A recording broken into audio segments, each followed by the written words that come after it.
It's a sad, sad day in the racing game space.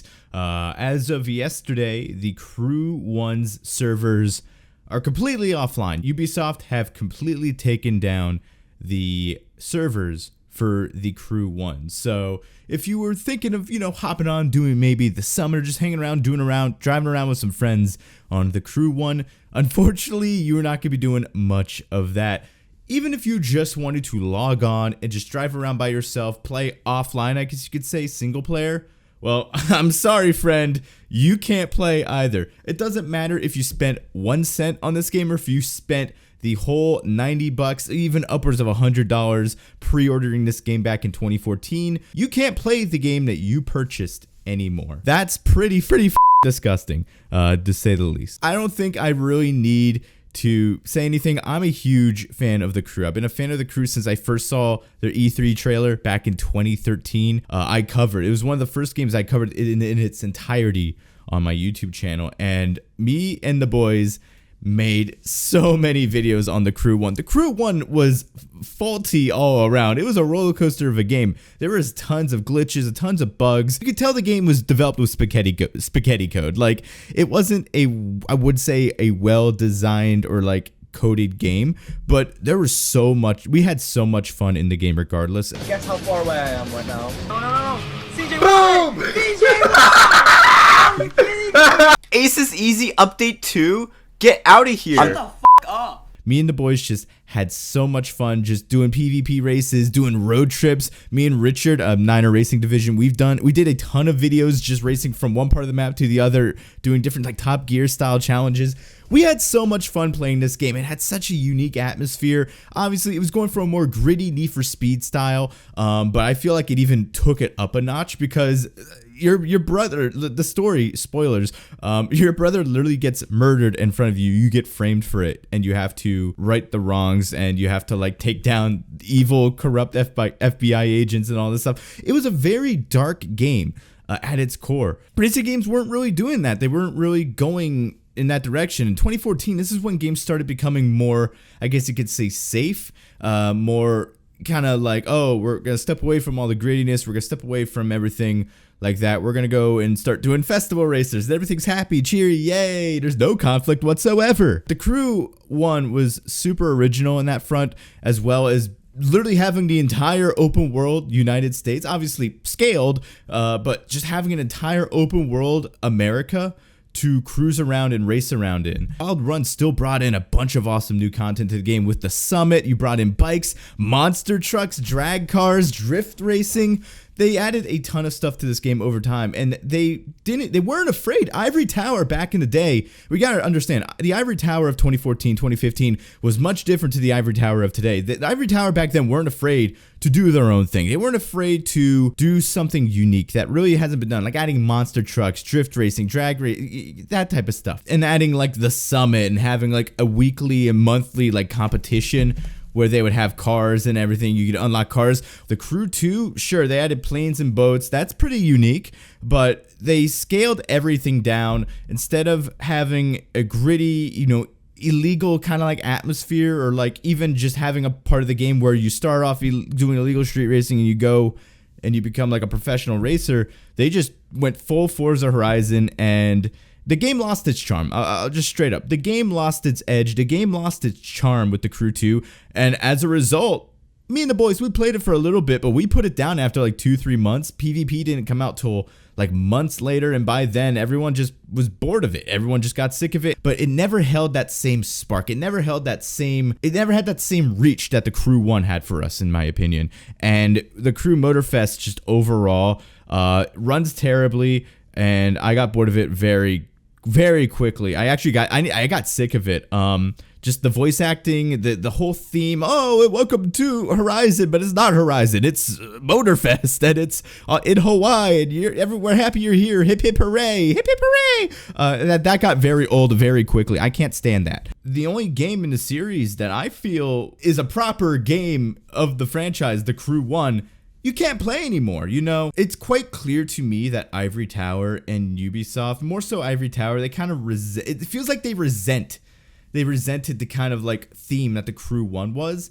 They they didn't even acknowledge, aside from saying, oh, we're shutting this shit down back in like December, they haven't even acknowledged that the game went offline. You go, as of me recording this video on April 1st, they have not acknowledged that this game is no longer playable. They've been talking about how they're having influencers and how YouTubers are going to be in their game for the next update, but they're not saying anything about the Crew 1. They're kind of keeping it hush-hush. They're keeping it on the down low, as if they're happy it's gone. In fact, people pointed out, I unfortunately was at work. I wasn't able to play the game when the servers went offline, but when the servers went offline, there was no, oh, thank you for playing the Crew 1 message. There was no like, we hope you had fun over the last 10 years. It was just disconnect from the server. You cannot find a server. They don't give a fuck. They don't give a shit. Like, whether you like it or not, if without the Crew 1, there would not be a Crew 2 or a Crew Motorfest. And it's quite clear that's the road they want to go down. They want to go down this more Forza Horizon-esque lane, I guess you could say. They want to go down this more happy, cheery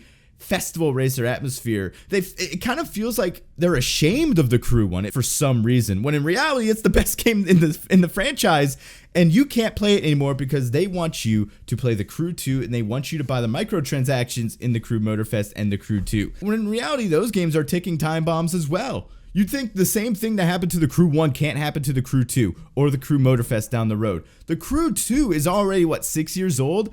And if we're going by the same time frame with how long the Crew 1 lasted, you've got 3-4 years before that shit hits the fan too, before that game shut down. So at this point, you're thinking, okay, why should I even bother playing the Crew 2 when I know for a fact all of my progress is just going to be wiped away? And that's the thing with always online live service games. They try and paint you some, like with this game, we have to constantly put out updates and we have to constantly update it. That's why it has to always be online. That's bullshit. It's DRM. They don't want people pirating their games. That's really all it is.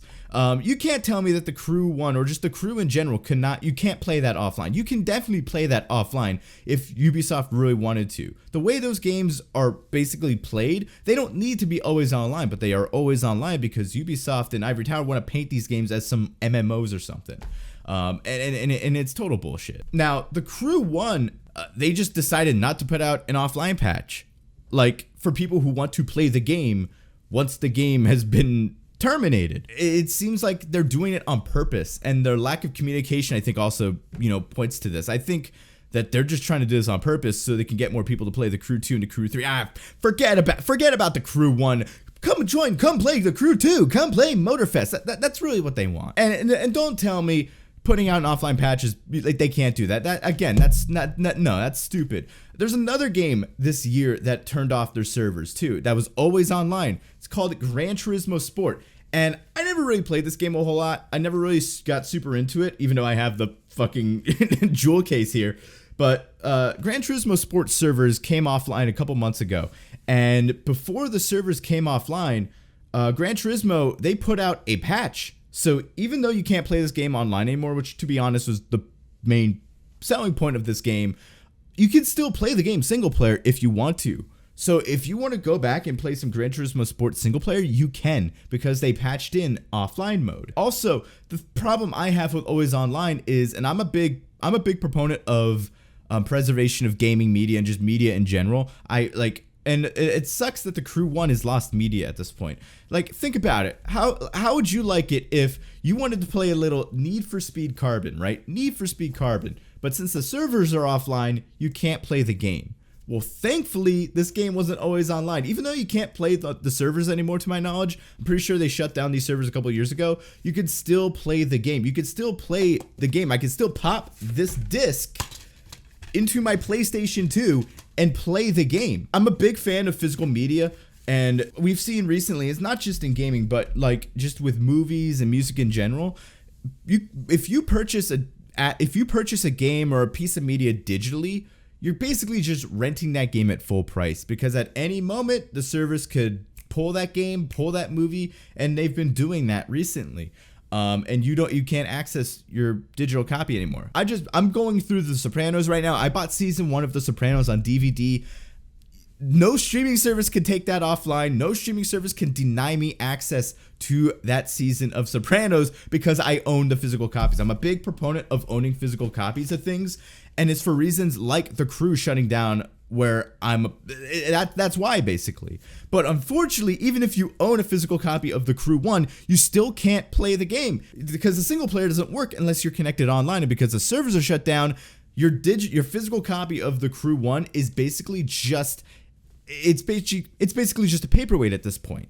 And that's what really pisses me off, is how there's a ton of things that piss me off with this whole situation. The fact that a game that I cherished is completely gone, can't play it anymore.